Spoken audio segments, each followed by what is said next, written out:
What's up, friends? Mike Holmes here. As always, I want to thank you guys for watching, commenting, subscribing, and being part of the Jobu Sports Report. Without you guys, man, you know I ain't making it without you guys. How you guys doing on this Saturday afternoon? I don't know about you, but I'm happy to be alive. Okay. Gotta figure this damn thing out. It's a great day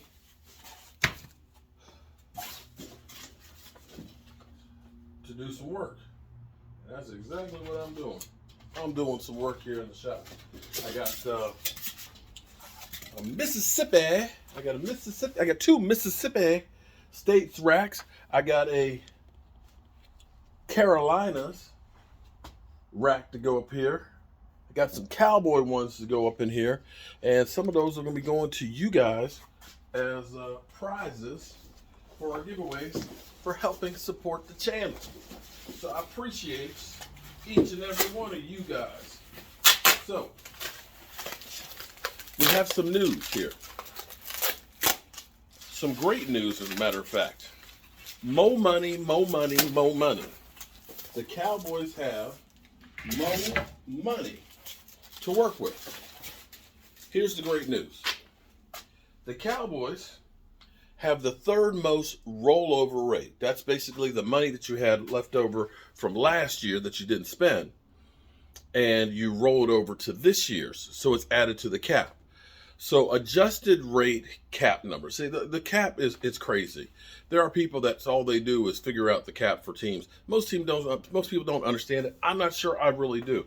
But I'm going to give you as much as I do understand with it. Here's the thing. The salary cap minimum is $180 million, okay?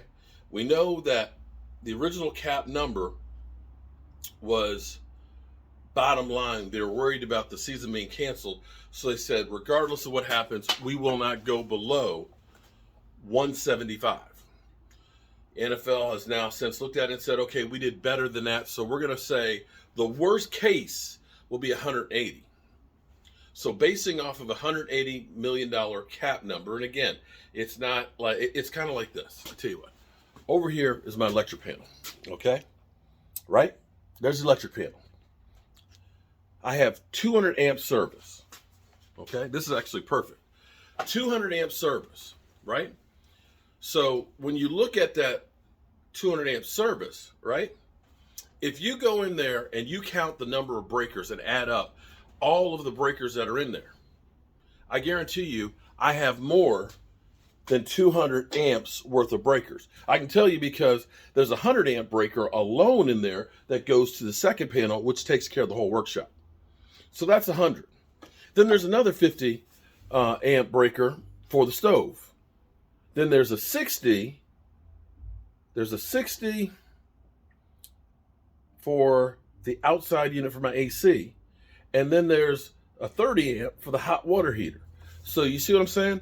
If I go through and add all those up, I bet you I got like 400 total amps capability, possibility. So if you look at that and say, well, damn, your shit's overloaded. Well, but see, here's the thing. Just because I have a 100 amp breaker doesn't mean that I'm using all 100 amps at one time. It has to be 101 amps to trip that breaker, to overload the system. See, most of those breakers probably aren't using more than about 2 or 3 amps at a time. You follow me? So probably going out my whole house right now with the lights on and everything else, there's probably maybe 20 amps at this moment that's going on.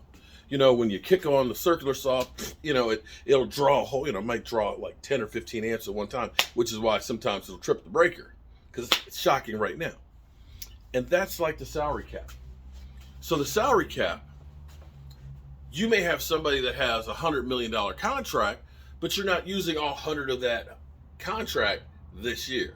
Question is, how much do you actually use? J.J. Watt, he signed a contract for $32 million. 22 of it was guaranteed, But they ended up basically reducing the amps for this season to 4.5. So back to the rollover money. So the money they didn't use last year rolls over. The Cowboys actually have the third most rollover amount of money. We have an adjusted cap number of $209.5 million. So that means right now we have $29.5 million of cap space adjusted. As opposed to some teams only had like $1 million, $1.5 million rolling over. So from the standpoint of managing the cap, the Cowboys have done really, really well. So how does this help the Cowboys in the situation with Dak Prescott? Well, here's a couple of things. I can guarantee you that bottom number, 180, is going to go up. Now, of course, Sports Track estimated that the cap would be 185. You hear most of the insiders saying maybe 181, 82. But I'm betting that it's going to be a whole lot more than that because of the television contract that they're negotiating right now. I've said this over and over and over again. I'm telling you, watch what happens. That gambling money and that new television contract and them adding that extra game, they're going to look at it and say, we can pump up the volume a little bit more for this year because we know we got so much money coming in. It's just kind of like a working capital loan is what it would be because to future earnings. You know what I mean? It's like when you have an annuity where it pays you each year, companies will say, you know what? We'll go ahead and pay you a lump sum right now off of that money because we know that money's coming.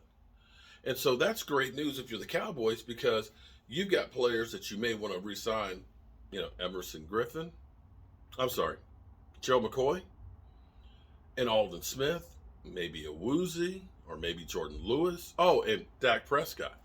So this is good because that means then that's less money that you're going to have to go ahead and redo contracts-wise with Amari Cooper. You can do that with Amari Cooper and figure that he's going to play for you a couple more years, and it won't hurt you. But you don't want to necessarily do that with, say, a Tyron Smith because you're looking and saying, we're going to take a big hit down the road. So I'm happy to hear about this. And this, I think, is part of the reason why a couple of dynamics. We are just beginning to see people start making cuts and trying to get down to that salary cap number, although they don't know exactly what it's going to be, because I believe they believe there's going to be more money than what people think. So that's what I got to tell you about that one. In the meantime, I got work to do over here on this thing. Yeah, got to work on the inside of the cabinet here and stuff and let that top finish drying, and then I got to build a cabinet for my wife's office. This is going to be like it's going to have a pull-out like shelf, like an extra countertop. So it's not, she doesn't have a lot of space that she can work with, but it'll have doors down below and have a thin drawer below that. So that way she can get organized and stuff. But the funny thing is, my wife says I'm great at using every bit of space, getting the most out of them. She said, you're very spatial. I think what she's trying to say, I'm very space-headed. I think that's what it was, spacey. But no matter how much cabinets I make for it, we took a bedroom and made it into a closet. It's got cabinets floor to ceiling and racks and stuff, right? Both sides. It's got shoe rack. And I looked at all the shoes she had. And I said, damn, you got a lot of shoes. She's like, oh, I got more shoes that are still in boxes. No matter how much space you make for them, they're going to fill that shit up. Ladies, you know I'm right. All right, y'all. I got to get to work, and I'll see you soon.